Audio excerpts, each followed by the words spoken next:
Hello' বিয়াৰ্ছ, আধাৰ কাৰ্ডক লৈ এটা information লৈ আজি আহিছোঁ মই।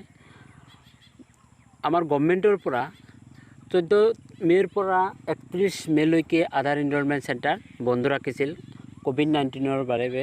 ক'ভিড-19 দ্ৰুত হাৰত বাঢ়ি আছিল, সেইকাৰণে আধাৰ এনৰলমেণ্ট চেণ্টাৰবোৰ বন্ধ কৰি দিছিল 31 মে'লৈকে। এতিয়া ক'ভিড-19 এতিয়ালৈকে কোনো কণ্ট্ৰলত অহা নাই, সেইবাবে গভৰ্ণমেণ্টৰ পৰা এই লকডাউনটো বঢ়াই দিছে। এইটো এতিয়া 31 মে'লৈকে নহয়, 5 জুনলৈকেহে থাকিব। গতিকে 5 জুনলৈকে আমি আধাৰ এনৰলমেণ্ট চেণ্টাৰ বন্ধ ৰাখিব লাগিব।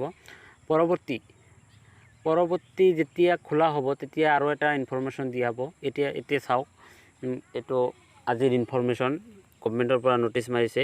In conditions of the department earlier order dated this for the 14 May 2021 and in view continuing the spread of the COVID-19 pandemic, it is decided to interest of public service that all other enrollment center in the state will continue to remain closed up to 5th June 2021. গতিকে 15 জুনলৈকে আমাৰ আধাৰ enrolment centre বন্ধ কৰিব। এইটো চাওক, এটা গভৰ্ণমেণ্টৰ পৰা এটা notice মাৰি দিছে।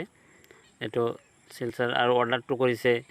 কপিটো ইনফৰমেশ্যনটো চাওক, DC অফিচ, আধাৰৰ SO chief secretary of Assam Dispur, all divisional commissioner, এইবিলাকক অৰ্ডাৰ দি দিছে যে আধাৰ এনৰলমেণ্ট চেণ্টাৰ 5 জুনলৈকে যাতে বন্ধ ৰাখে।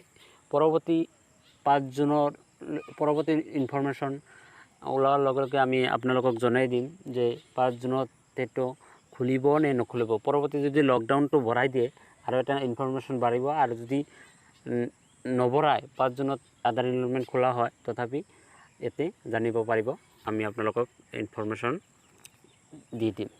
গতিকে আজিলৈকে এইখিনি, পৰৱৰ্তী ইনফৰমেশ্যনৰ অপেক্ষা ৰ'ল। Thank U.